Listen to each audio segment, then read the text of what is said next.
Ci siamo. Ci siamo. Okay, so we speak in English here. Huh? We speak in English. Oh, we have to speak in English Yes. because you do video in English. I do video in English. Oh fuck.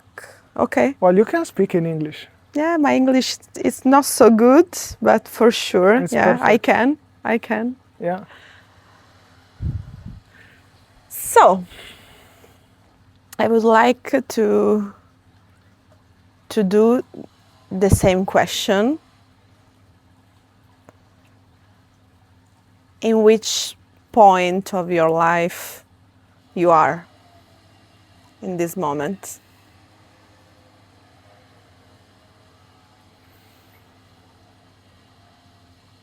I feel like it's a moment where the work that has been done over the last 4, 5, 6, 7 years is really converging to a specific point of clarity, something that I was looking for a very long time. And for like at the beginning of my journey, I literally started my spiritual journey because I was into marketing consultancy, and I was doing my best, but at the certain time it was not really working for me in the way that I hoped it would work. There was a lot of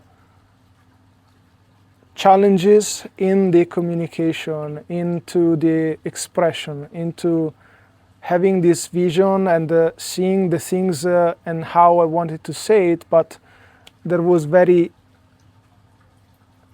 much of a difficulty into sharing those things, into communicating those things in a clear way. And so at the beginning of my journey, I studied sales, and I studied specifically marketing in a very, I would say marketing in a very feminine way. The way of the attraction, the way of the feminine, of the receiving.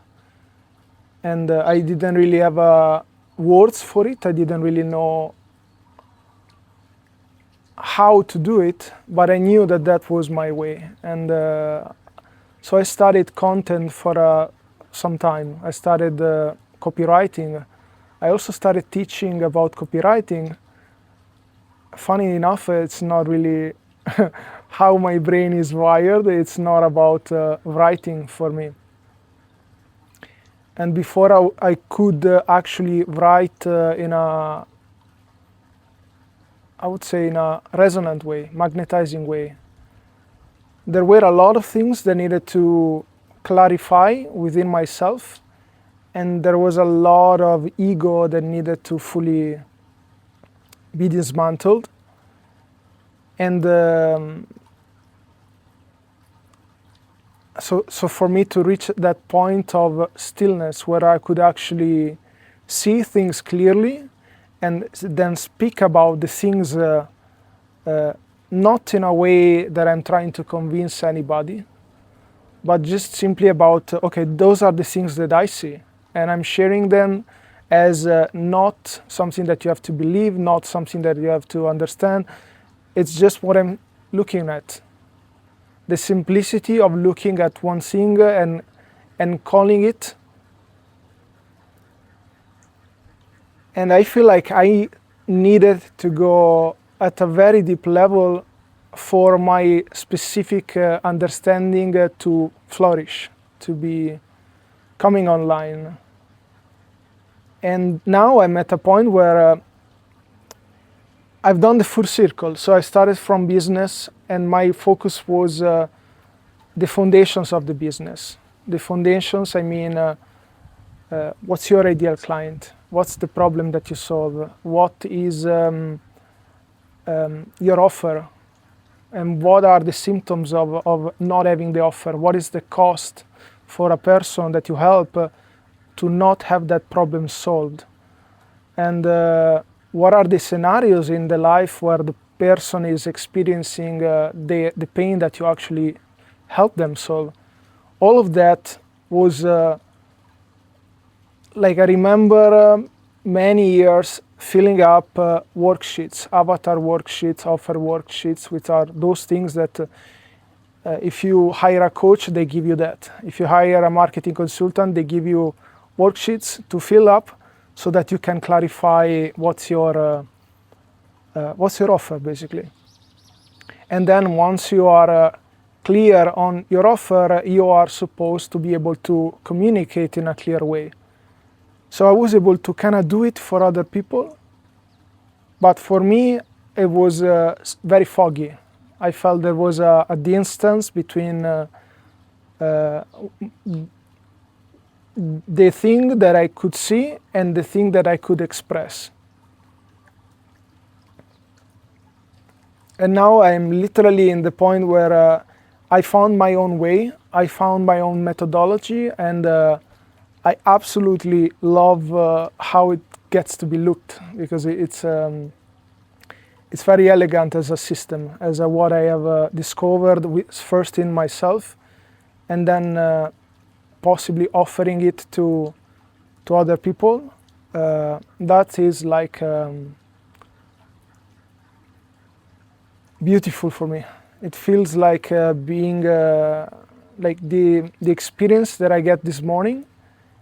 It's the marriage, and the marriage for me, it's when everything comes back together and it becomes something solid, where you can actually bring somebody else, which could be a partner, could be a client, could be a business partner, whatever. But now we can do things together, and we can go through life for a short or longer period and see the same things. So I'm not just doing things on my own, but I can bring something without asking you to look at it. Oh my God, look at what I brought. It's a different. It's like this is what I'm seeing, and I know there is value here, and the right person will come along. Let's say, because my energy invites that kind of experience. So you speak about marriage and value, no? My first question is,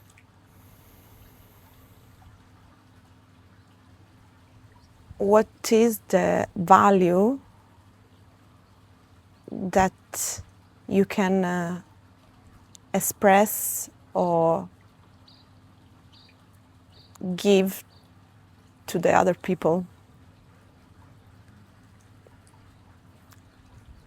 I feel the highest value that I found, it's a specific way that I can see life. And for a very long time, my focus was on problems. I was looking at life and I was seeing problems. I was looking at myself and I was seeing problems. And all my life I tried to solve the problem. And what's the problem? Well, it showed up in many different ways, but it was the same. It showed up in the relationship that I always desired and I could never have. I could not grasp it. I felt that I was getting closer and closer and closer, but it was never coming. In the same area, it was business success, the success that I was looking for. And also when it comes to my body, there was always something missing about how I looked at myself. And I was continuing to search for that feeling, for that experience, for that thing outside. When it comes to business, it was clients. I wanted clients. I wanted success. I wanted the material world to mirror me something inside that I feel I was lacking, which for me was the possibility to fully relax, the possibility to be fully nurtured by life, by a relationship, by money coming in. Relationship was the same thing. I didn't just want a woman. I didn't just want a body, I didn't just want a beautiful person. I wanted the feeling of being in that togetherness, in that union, and to be able to be seen, to see somebody and be seen by this person at the deepest level. And for me, it only happened once. And I know that once I found that, I could not keep it because there was something pushing that away from my experience. And so a lot of my time and a lot of the value has been birthed into figuring it out. Why is this happening? Why is this the current experience feels like there is always something lacking? Now you have the answer. I do have the answer. Yeah, I do have my answer. I do have, for me, I needed to really go and see the commonality, the common problem. And the problem that I was able to actually pinpoint for myself was that I was searching for something outside that I could only find within. And there was the constant movement of going with the attention out of my body into my thoughts, into my fantasy, into my future ideas. And that movement kept repeating. That movement was so fast to occur. And I really needed to understand it fully, to understand why it is happening and how can I get to a point of conclusion of collecting back the energy inside of my own body so that the experience of life of this present moment does not contain lack anymore in the same way. And what you feel now within, inside you? Can you be a little bit more specific? Yeah. Now that this marriage happened inside you, about all this part of yourself, what is your feeling inside? Well, it's like those things that I always wanted, it's always here. Whether a person is here right now, whether it's on the other side of the world, that it's always like the feeling of receiving the gift from Christmas, or the things that you look for. And most people spend their entire life thinking about that event that they want to happen. How would it feel if that event was always here and now and available, without having a sense of, okay, I need first to do something to get it. I need first to get that person. I need first to get those clients, that kind of money. How would it feel if that was never occurring anymore? Where you could actually live in that fullness, in that relaxedness, in that amount of nurturing and love, without anything outside to confirm it. How would it feel to be fully unconditional in how you relate to life, in how you relate to love, in how you relate to a person? How would it feel to go around without asking anything, but being open for anything, for everything back? That's a beautiful place to be. It was a journey. Yeah, but this is, yeah. And this is what you want to put into the service with your methodology? Yes. Yeah. Can you tell me more about your methodology? What is your mission? I don't feel like I have a mission, but I feel that if I would say there is a mission, it has to be about releasing and letting go of the grip on any stories for myself and embodying that. And the way that percolates in other people's experiences, that's not my doing, it's not my business. I don't need to know. If somebody give me a reflection, amazing, I can receive it, but I'm not looking for it.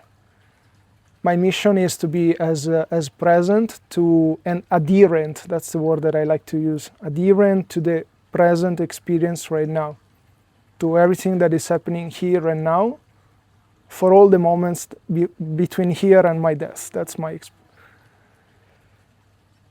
And my methodology has to do with recognizing energetical qualities that I call archetypes, archetypal qualities, that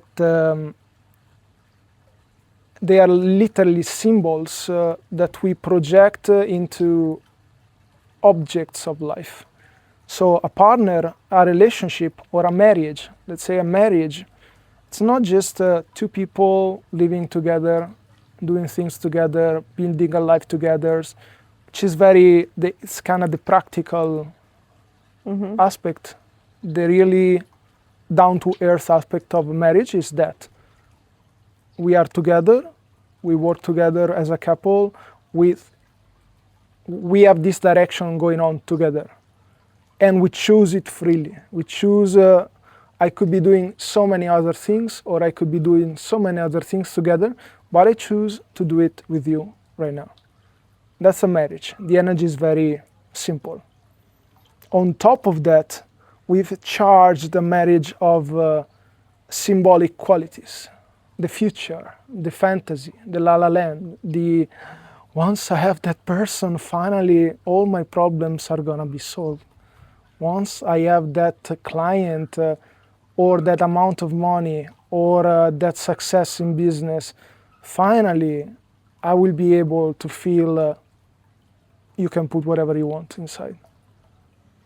But it's that sense of in the future, in the next moment, in the client that is coming or not coming, in the money that I'm making or not making, in the relationship that it's coming or not coming.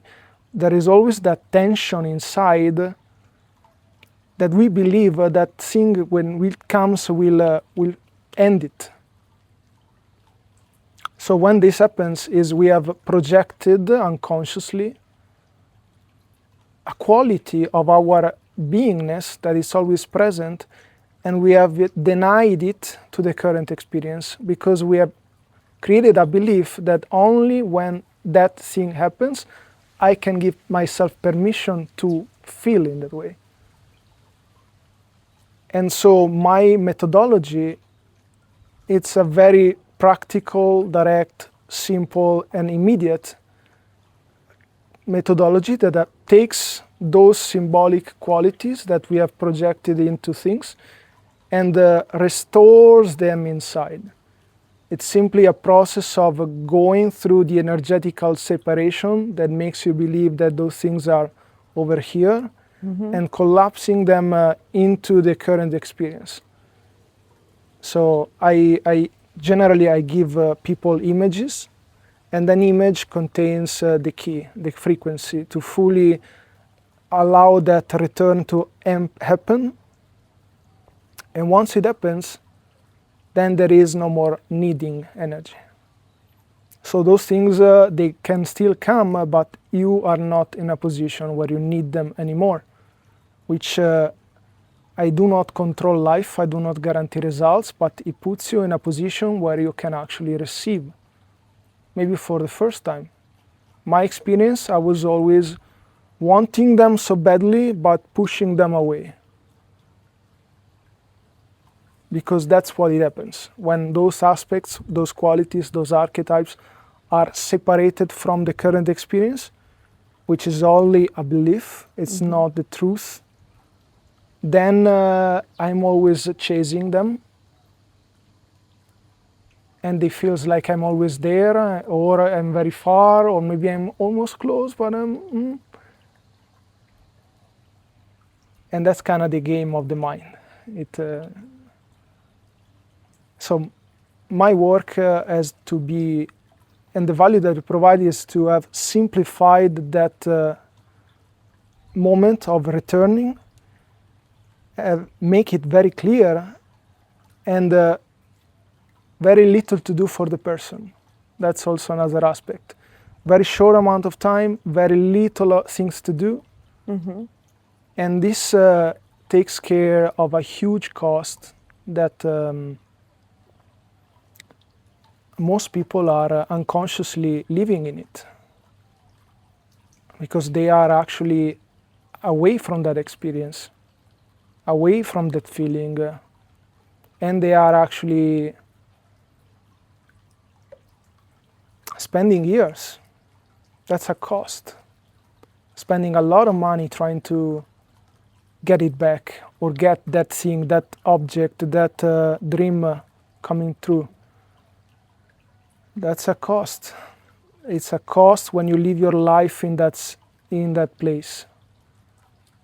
And it's a cost of staying there, because the cost that I associate there, it has to do with a feeling of self-betrayal, mostly, and self-abandonment. And the cost is literally about living a life where you are not in a position to trust. Which, in my opinion, that's the currency here. Trust. It's not money. It's how much you trust life. That's what reveals real power. People go and look for people who trust more than themselves. And what they want is a little bit more trust. That's what I discovered. Wow. So, what is the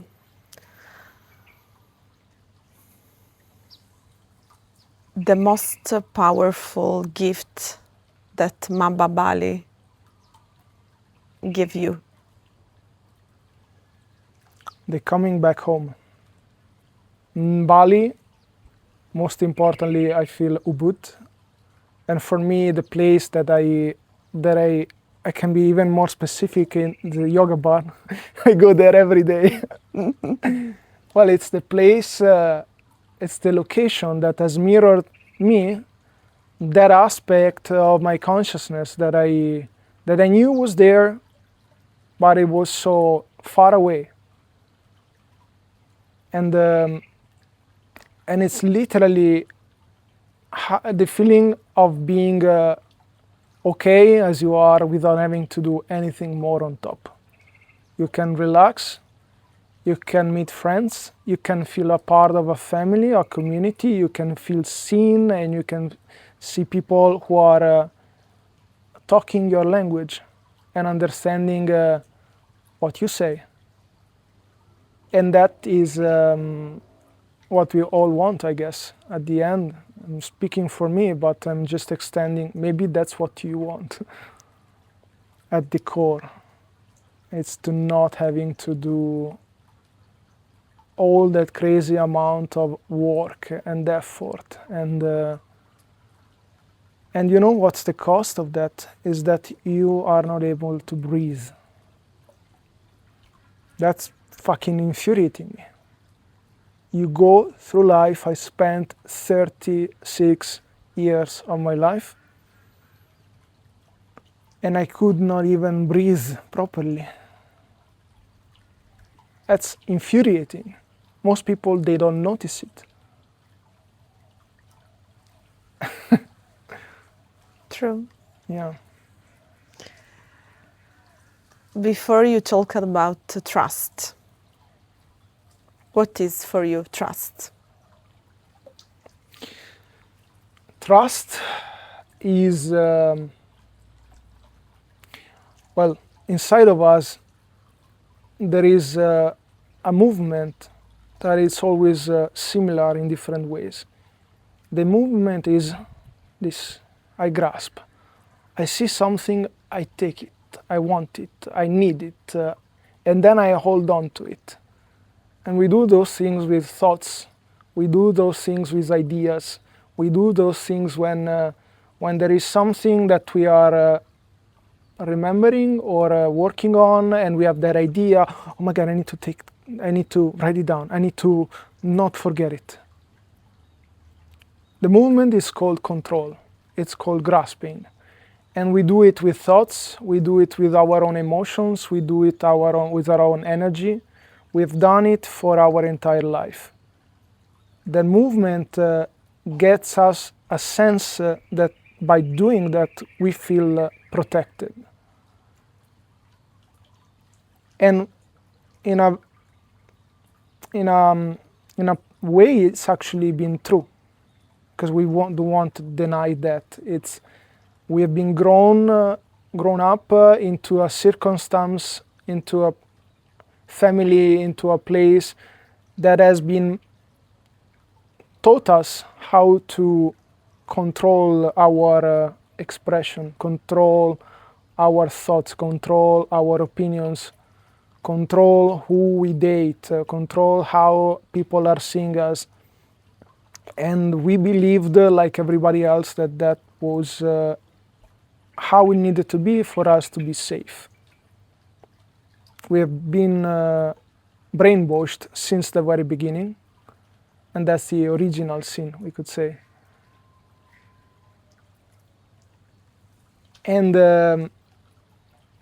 what is trust? Trust is the capacity to recognize that movement and to allow yourself the time, the love, the dedication, the permission to let that go, to let that movement go by seeing it. First, we go, okay, I need to change it. I don't want it. I don't like it. I need to fix it. I need to heal myself. And then at a certain point, it becomes only about an observation of what is. And the moment we actually start to observe what's the movement, how it happens, why it happens, we can bring that compassionate aspect to our own selves. And then slowly the movement stops to become a problem, and it becomes it's not us. We are not trying to fix it anymore or fix ourselves. We are observing that it happens. Sometimes it happens, sometimes it does not happen. And when we approach it in the way, at a certain point it stops to be required. There is no more need to grasp. Why? Because everything that was asked by that movement is our own love and our own attention to stay present enough to not ask it to change or become something different. So those aspects of ourselves are like children, that they want to be seen and they want to be loved as they are. When we try to change them, then or we try to give them what they ask. Let's say that there is an emotion that tells me, I need that. Once I get that, I'm gonna be fully okay. Mm-hmm. And then I spend my life trying to give that thing that is asking to make that thing feel okay. But that thing is never okay. It always continues, always pop-ups in a different way, and it's a cycle. But once I'm able to be there and actually give it what it's asking, which is not the toy, it's asking the presence, the capacity to be seen as it is without us going with it. Then he receives what he needed. I wanted that. I wanted to be seen, I didn't want to be changed. I just wanted to be seen and accepted as I am. So it's the Father energy. I want to be seen, the recognition by the Father, and I want to be accepted, which is the nurturing energy of the Mother. Those two aspects together allow the movement to finally relax. And once it gets to be seen and accepted, now it has nothing to ask anymore. It has no need to continue gripping because he received what he actually wanted. So this is the marriage of you talked about, no? Yes. Between feminine and masculine energy, the father and the mother. Yeah. What is the result of this marriage? If you have to explain that in one image, which one is? Eden. Eden, it's a frequency. It's a state of beingness that is very much accessible right now. When within ourselves first, and then a reflection is always possible outside. But within ourselves, we have become our own mother, and we have become our own father, and we have become the child, the daughter, the son. We have become everything, and we can interact with those aspects of ourselves sometimes as the father, sometimes as the mother, sometimes as both. And then as a son, we learn in that scenario that we can trust, that life stops being something to defend against, and it becomes something that we actually can trust, that we can actually play with, that we can be open in a position to actually receive the gifts, because we are the ones holding those things away. Done? 31 minuti, che dici?